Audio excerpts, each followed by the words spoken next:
When you get home from school, there are plenty of things you can do.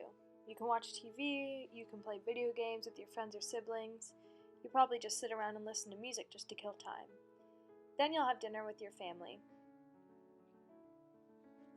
And hopefully you'll get around to finishing up your homework. But a lot of people aren't able to do that. And the reason so many people are unable to do whatever they want, whenever they want, when they get home from school, if they even go to school, is because of poverty. But what exactly is poverty, and how does it affect people, and how common is it? Poverty is the state of being extremely poor. People in poverty often don't have enough money, not even to support themselves, let alone their whole family. And while poverty seems extreme, it's actually extremely common.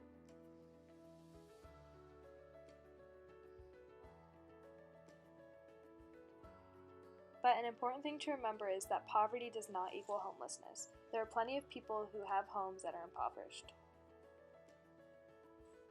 This is the world. It's pretty big. It inhabits over 7 billion people.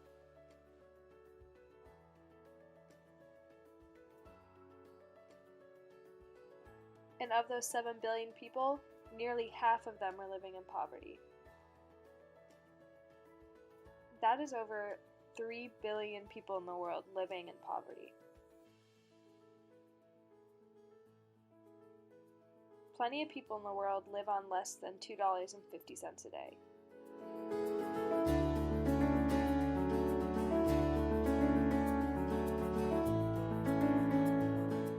Out of those 3 billion impoverished people across the world, it is said that over 22,000 children die each day because of poverty, because poverty leaves them without access to basic resources.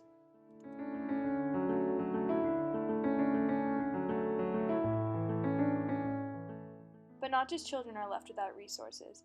805 million people each day are left without access to basic food.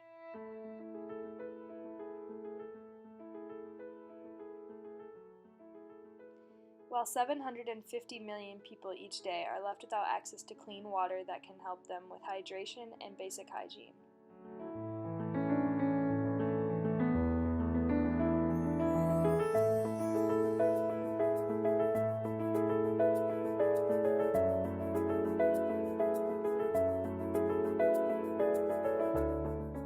Take a closer look. Let's look at America. Where about 46.7 million people are living in poverty. That's about 14.8% of the population. And about 15.5 million children are living in poverty across America. That's a poverty rate of about 21.1%.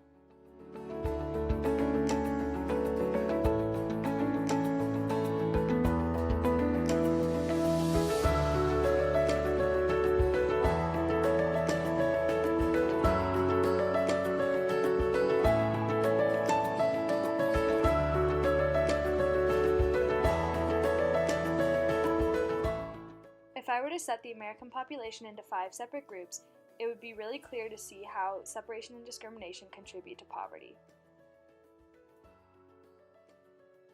The 5 groups are white, African American, Native American, Hispanic, and disabled. What I'm writing down is the percentage of people in each group who is impoverished. It is clear to see by this that discrimination plays a huge role in who and who isn't impoverished in America.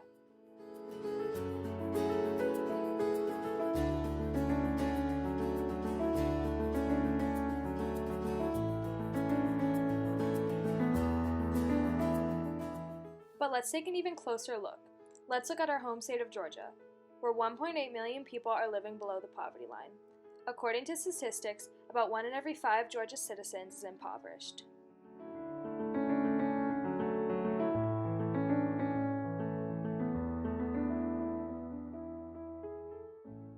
A family of 3 making less than $18,500 a year and a family of 4 making less than $24,230 a year is considered impoverished.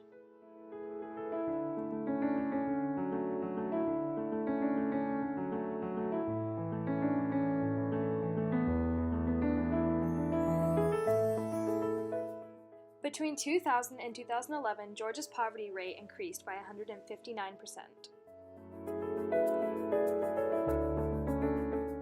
And as of April 2015, Georgia's unemployment rate is at 6.3%.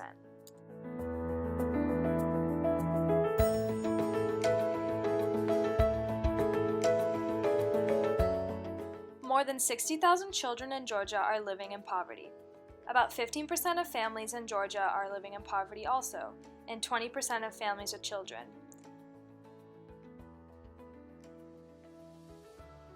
About 50% of single mothers in Georgia will be impoverished.